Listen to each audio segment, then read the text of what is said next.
Congratulations, ma'am, for presenting this innovation project Unlock. Thank you, sir. Upon contemplating, ma'am, with your innovation title, actually, katsigid man siya katama, ma'am.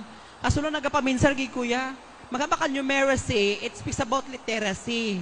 Pero damo-damo classes ng literacy, number literacy, reading, comprehension, etc., etc.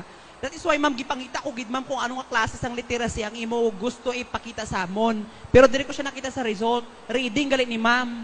So therefore, ma'am, ang unlock naton, ma'am, nga term, di na siya mga akon, ma'am, nakita, ma'am. Kay nadula si letter R.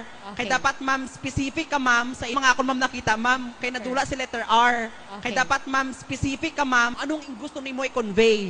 It's all about numeracy and reading literacy, something like that. Gusto nimo i-convey. It's all about numeracy and reading literacy, something like that.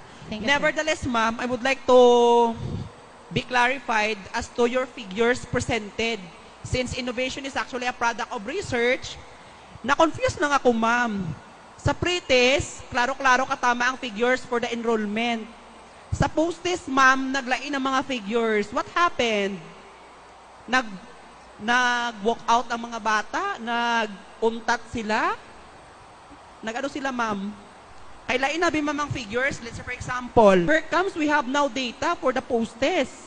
Actually, sir, I supposedly not to be... We have now data for the post-test. Sir, every time we conduct E-Run and you mean CRLA, the data in Filipino, time we conduct E-Filipino, sir, I'm using Filipino Marongko approach. So grades 1, we don't have, sir, the...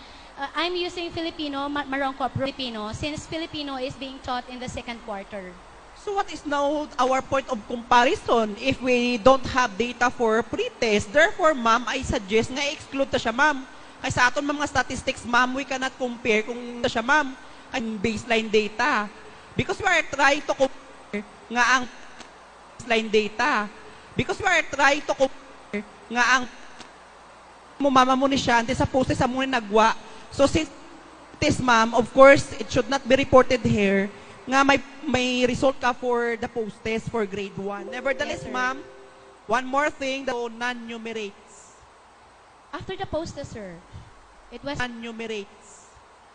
After the post-test, sir, it was after the conduct of the pre-tester submitted report as to the non-numerates and the numerates of the So school. what is the baseline for identifying numerates and non-numerates? Is it through exam, summative test? Yes, sir. It grades? is E-Run, sir. That is an E-Run test in math. A standardized test? Yes, sir. It is a yes, sir. It grades? is E-Run, sir. That is an E-Run test in math. A standardized test? Yes, sir. It is a standardized okay. test. So they are identified. So make sure, ma'am, nga ang mga non-numerates amo lang ni silang gi-intra naton sa atong innovation. Yes, sir. Okay, thank you.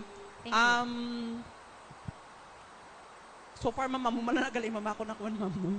Thank you, Actually, sir. ma'am, nagawa-wonder gid ako sa mga innovation nga ang mga result bala, ma'am, nga kumbaga wala na aton na meet ang aton nga target.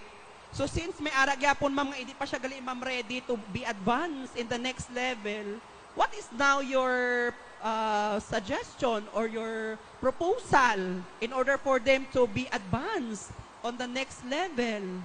After the conduct of this, Yeah, of after the innovation, conduct of the sir? intervention. Of course, sir. After seeing the result, after the conduct of Project Conduct, we have seen that there are still remaining non-numerates. There are still remaining under frustration level, and there are still remaining under, what do you call that? In CRLA, full refresher level. Seeing that, sir, of course, my innovation is not the only one strategy we are using to address the problem of the school. We also have remaining innovations by other teachers and other innovators. And also, as teachers, we are obliged to conduct home visitation still, despite of having innovation, we still conduct home visitation. And in the summer, we also have our learning camp. We have our summer learning camp, wherein we are children who are under that level is still being given the chance to be addressed. The problem they are having in reading, literacy, and numeracy is still being addressed, despite this innovation is being done. Okay. Thank you so much, ma'am. This is for all innovators out there. kinanglan ipangabuhi ang ato na develop nga innovation. Thank you Yes, so much, sir. ma'am, and Thank you so much, sir. congratulations.